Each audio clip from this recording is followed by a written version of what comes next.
Who was the Buddha?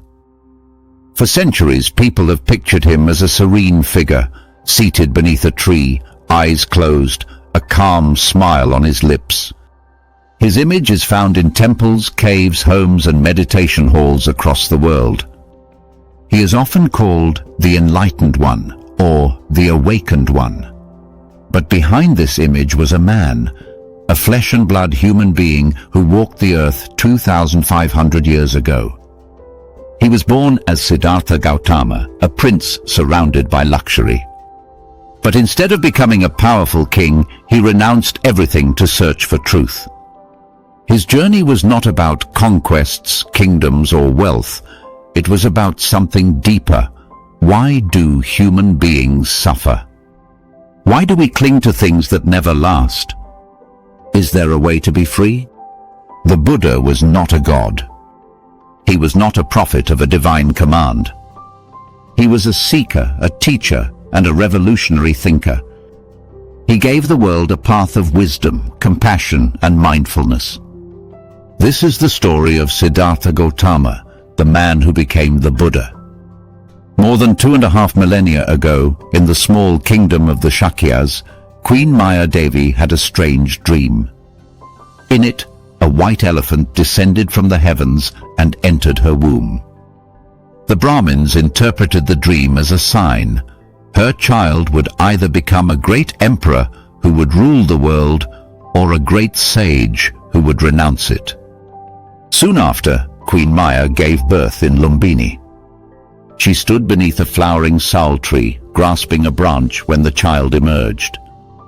Legends say that as soon as the baby was born, he took 7 steps, lotus flowers blooming beneath his feet, and declared, "This is my last birth." He was named Siddhartha Gautama, the one who achieves his aim. King Suddhodana, Siddhartha's father, was determined that his son would become a ruler, not a holy man. He surrounded him with luxury and pleasures, shielding him from the harsh realities of life. The prince was raised in palaces with gardens, music, fine food, and servants who fulfilled every desire. But destiny had other plans. Siddhartha grew into a strong, intelligent, and compassionate young man. He mastered the skills of archery, riding, swordsmanship, and philosophy. He was admired for his grace and wisdom even as a boy. He married Princess Yasodhara, who became his loyal companion. Together they had a son, Rahula. The king was relieved. Surely now Siddhartha would remain tied to family life, palace duties, and the throne. Yet beneath the silk robes and royal banquets, Siddhartha felt a quiet unease. He often looked beyond the palace walls, wondering about the world outside. Something in him whispered that life was not meant to be lived only in luxury. There was an emptiness, a question without an answer. That question was about to deepen. One day, Siddhartha asked to see the city. His father ordered the streets cleaned and decorated, ensuring that the prince would see only beauty. But fate intervened. On his first journey, Siddhartha saw an old man. His hair was white, his body bent, his face wrinkled. Siddhartha had never seen aging before. "Will this happen to me?" he asked. His charioteer nodded. "Aging comes to all." On his second journey, he saw a sick man coughing, sweating, and groaning in pain. "Is this the fate of everyone?" Siddhartha asked. Again, the answer was yes. On the third journey, he saw a corpse, carried on a funeral pyre, lifeless, surrounded by mourners. Siddhartha was shaken. Death was not an idea, it was reality. On the fourth journey, he saw a wandering ascetic, calm, serene, carrying nothing, yet radiating peace. These sights shattered Siddhartha's illusions. He realized that no palace, no wealth, no power could protect him from aging, sickness, or death. Yet the ascetic suggested another possibility. Perhaps there was a way beyond suffering. One night, Siddhartha stood by his sleeping wife and newborn son. With deep compassion, he kissed them farewell, knowing he might never return. Mounting his horse, he rode into the forest. At dawn, he cut off his hair, exchanged his princely robes for a beggar's cloth, and set out as a seeker. This was the great renunciation, the turning point when a prince became a wanderer in search of truth. Siddhartha sought out the most renowned teachers. He mastered meditation techniques that took him to extraordinary states of concentration. But he realized that these states were temporary. They did not end suffering. He joined ascetics who practiced severe austerities, fasting, breath control, self-denial. Siddhartha pushed himself to the extreme, eating a grain of rice a day, until his body became skeletal. People mistook him for a ghost. But one day, faint from hunger, he fell into a river and nearly drowned. At that moment he realized, starving the body only weakens the mind. Neither indulgence nor torture leads to truth. He remembered a childhood moment. Sitting under a rose apple tree, he had entered a peaceful state of natural meditation. That was the clue, the middle way. He accepted milk rice from a village girl named Sujata, regaining his strength. His companions abandoned him, thinking he had failed. But Siddhartha was ready for the greatest battle of all. At Bodh Gaya, Siddhartha sat beneath a Bodhi tree and vowed, "I will not rise until I find the truth." As night fell, Mara, the lord of illusion, appeared. He sent storms, armies of demons, weapons that turned into flowers, and visions of seductive maidens. But Siddhartha remained unmoved. He touched the earth with his right hand, calling it to witness his resolve. The earth shook and Mara fled. Through the night, Siddhartha entered deeper meditation. He recalled his past lives.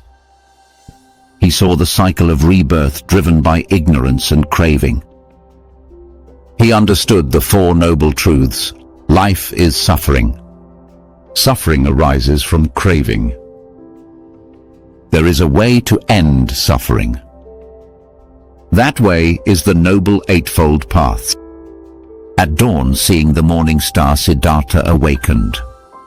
He was no longer just Siddhartha Gautama. He was the Buddha, the awakened one. At first the Buddha wondered, will anyone understand this? But compassion moved him. He sought out his 5 former companions who were meditating in the deer park at Sarnath. When they saw him, they mocked him. But as he spoke, they sensed his transformation. The Buddha explained the middle way, the Four Noble Truths, and the Eightfold Path. This was the turning of the wheel of Dharma. The 5 became his first disciples. The Sangha, the community, was born. For the next 45 years, the Buddha wandered through towns, villages, and forests. He taught kings and beggars, men and women, rich and poor. He rejected caste distinctions. He welcomed outcasts, women, and even criminals into the Sangha. He taught in simple language, using stories, parables, and analogies. The Buddha's compassion touched countless lives. To the grieving mother Kisa Gotami, who lost her child, he showed that death comes to all. To Angulimala, a feared murderer, he showed that even the worst sinner could change. His fame spread, and so did his community. Monasteries were built, supported by kings and merchants. Yet he always reminded his disciples, "Be a lamp unto yourselves." Not everyone accepted the Buddha. Some Brahmins accused him of undermining tradition. His cousin Devadatta even tried to take over leadership, once attempting to kill him. But the Buddha responded with patience, not violence. He taught that hatred never ends through hatred, it ends only through love. At 80, the Buddha sensed his time was near. He continued teaching even as his body weakened. In Kushinaga, he accepted a meal of simple food, after which he fell gravely ill. Lying between two sal trees, surrounded by disciples, he gave his final words. All conditioned things are impermanent. Strive on with diligence. Then, entering meditation, he passed into parinirvana, final liberation. After his passing, his followers gathered to preserve his teachings through chanting. Councils were held to recite and organize the Dharma. Over centuries, Buddhism spread across Asia, Sri Lanka, Myanmar, Thailand, China, Tibet, Korea, Japan, and eventually the entire world. Today, his teachings influence not only religion but also psychology, philosophy, and mindfulness practices. His insights into suffering, desire, and awareness remain as relevant now as in ancient India. The meaning of the Buddha's life. The story of Siddhartha Gautama, the Buddha, is more than just the biography of a remarkable man. It is the story of a universal quest. It is the story of humanity itself, because at its heart lies the question that has haunted every generation. Why do we suffer, and is there a way to be free? For 29 years, Siddhartha lived as a prince, shielded from life's harshness. But no walls, no luxuries, no illusions could protect him from the realities of aging, sickness, and death. When he saw these truths, he did not turn away. He confronted them. He walked away from comfort, power, and family, not because he lacked love, but because his love was too vast to remain confined to a palace. He needed to understand life not just for himself, but for everyone. For 6 long years he searched. He studied with the greatest teachers, he punished his body with severe austerities, and he pushed himself to the edge of death. But when he realized that extremes do not lead to wisdom, he chose the middle way, a path of balance, compassion, and clarity. Under the Bodhi tree, he found his answer. He awakened not to some supernatural truth, but to the deepest reality of human existence. He saw that suffering is woven into life, that craving keeps us bound, and that freedom is possible through understanding, mindfulness, and ethical living. This awakening did not make him a god. It made him fully human. But in that very humanity, he became extraordinary. The relevance of the Buddha's teachings. When we ask, who was the Buddha? The answer is not only about history, it is about relevance. The Buddha's insights are not locked in ancient India, they speak to us here and now. Think of our modern world. We live in an age of endless desire. Advertising tells us we are never enough unless we buy more. Social media fuels comparison, jealousy, and craving. We cling to our possessions, our identities, our ambitions, yet none of them last. Relationships change. Bodies age. Jobs disappear. The world itself shifts beneath our feet. In this restless cycle, the Buddha's words ring out. All conditioned things are impermanent. This truth is not pessimism. It is liberation. If everything changes, then we do not have to cling. If nothing lasts, then even pain and sorrow will pass. If all is impermanent, then freedom lies in letting go. The Four Noble Truths are not just abstract philosophy. They are as practical today as they were 2,500 years ago. Life contains suffering, stress, dissatisfaction, unease. Suffering arises from craving, wanting things to be other than they are. Suffering can end, freedom is possible. The path to freedom is the Eightfold Path, a life of wisdom, ethics, and meditation. These truths describe the human condition in timeless language. They apply whether one is a farmer in ancient India, a merchant in medieval China, or a young person scrolling on a smartphone in the 21st century. The human dimension of the Buddha. What makes the Buddha's story even more powerful is his humanity. He was not born enlightened. He did not arrive with divine powers. He struggled, doubted, and suffered just like us. He left behind privilege, endured hardship, and found his way through trial and error. And when he awakened, he did not keep his wisdom for himself. He spent 45 years walking from village to village, teaching in forests, towns, and palaces. He spoke to kings and beggars, men and women, scholars and outcasts. He gave everyone the same dignity. In a world divided by caste and hierarchy, this was revolutionary. The Buddha did not ask people to believe blindly. He urged them to test his words against their own experience. Do not accept my teaching out of reverence, but test it as a goldsmith tests gold. His message was one of self-reliance, responsibility, and compassion. After the Buddha's death, his disciples preserved his teachings, passing them down through recitation and memory. Over time, Buddhism spread across Asia and beyond, taking root in different cultures, languages, and traditions. In Sri Lanka and Southeast Asia, Theravada Buddhism emphasized simplicity and monastic life. In China, Korea, and Japan, Mahayana Buddhism developed, with its vision of universal compassion. In Tibet, Vajrayana Buddhism blended ritual and meditation into a profound spiritual path. Today, Buddhism is a global tradition. Its teachings inspire monks in monasteries, scholars in universities, activists in society, and everyday people seeking peace in the chaos of modern life. Meditation and mindfulness, once seen as exotic, are now practiced worldwide, even in hospitals, schools, and workplaces. But beneath all these forms lies the same essence, the teaching of a man who sat under a tree and awakened to the truth of suffering and its end. Why the Buddha still matters. Why does the Buddha still matter after 2,500 years? Because his story is not about him alone, it is about us. We all face the same questions. Why do we suffer?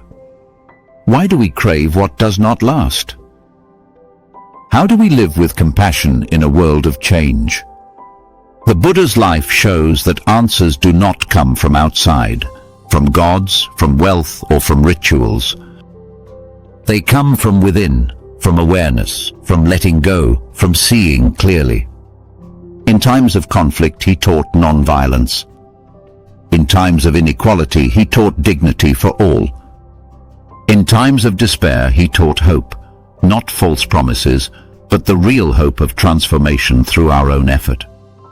The final words. When the Buddha lay dying, his disciples wept. They feared that without him, they would be lost. But his final words gave them and us the greatest gift. All conditioned things are impermanent. Strive on with diligence. He reminded them that he was not a savior, but a guide. The path was theirs to walk. And that is the heart of who the Buddha was. So when we ask, who was the Buddha? The answer is layered. He was Siddhartha, the prince. He was the wanderer, the seeker, the ascetic. He was the teacher, the guide, the enlightened one. But most of all, he was an example of what is possible for every human being. His story is not meant to be worshipped from a distance. It is meant to inspire us to look within our own lives, to see where we cling, where we suffer, and how we too can walk a path of awakening. The Buddha does not ask us to escape the world, but to see it clearly.